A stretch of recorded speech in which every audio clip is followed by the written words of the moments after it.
कहानी की शुरुआत अटारी में मिला गुड्डा। मीना और उनकी 8 साल की बेटी रिया एक नए पुराने घर में शिफ्ट हुई हैं।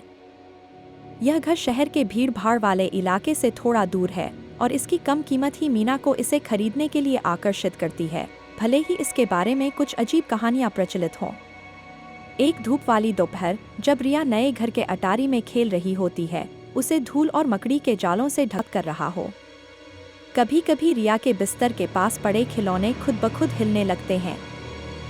मीना इन सब बातों को रिया की कल्पना मानती है और उसे समझाती है कि यह सिर्फ नए घर में एडजस्ट होने की वजह से हो रहा है। एक रात मीना रिया के कमरे से एक अजीबोगरीब धुन सुनती है। जब वह कमरे में जाती है तो देखती है कि रिया गहरी नींद में सो रही है, लेकिन लीला गुड़िया अपने आप झूले पर झूल रही है और धुन वहीं से आ रही है। मीना इसे नज़रअंदाज करने की कोशिश करती है, यह सोचकर कि उन्होंने शायद ठीक से नहीं देखा। लीला का प्रभाव, रिया का बदलता व्यवहार। धीरे धीरे लीला का प्रभाव रिया पर गहरा होने लगता है। रिया अपने दोस्तों से दूर होने लगती है और अपना ज्यादातर समय लीला के साथ बिताने लगती है। उसका व्यवहार भी बदलने लगता है। वह कभी कभी अपने माता पिता के प्रति अप्रत्याशित रूप से आक्रामक हो जाती है और उसकी आंखों में एक अजीब सी चमक दिखने लगती है। वह रात में उठकर घर में घूमने लगती है और जब मीना उससे पूछती है तो वह बस इतना कहती है, लीला मुझे बुला रही थी। एक दिन रिया अपनी क्लास में एक सहपाठी को धक्का दे देती है, जिससे उसे चोट लग जाती है। जब मीना उससे इस बारे में पूछती है तो रिया कहती है कि लीला ने उसे ऐसा करने के लिए कहा था। मीना अब चिंतित हो जाती हैं। उन्हें समझ नहीं आता कि उनकी मासूम बच्ची को क्या हो रहा है। भूतिया इतिहास का अनावरण।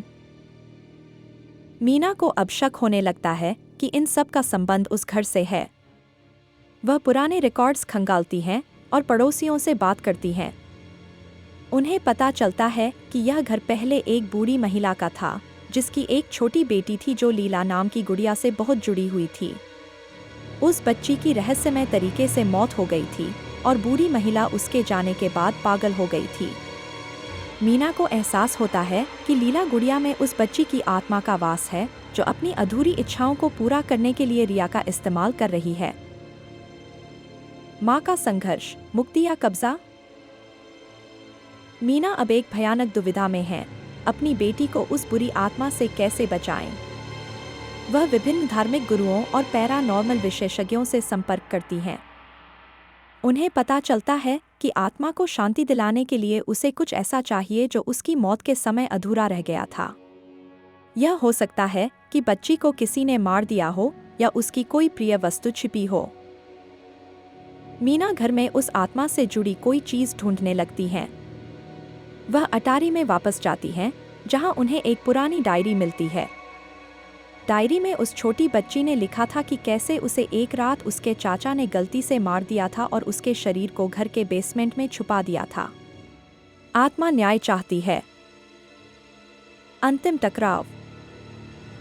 मीना अब जानती है कि उन्हें क्या करना है।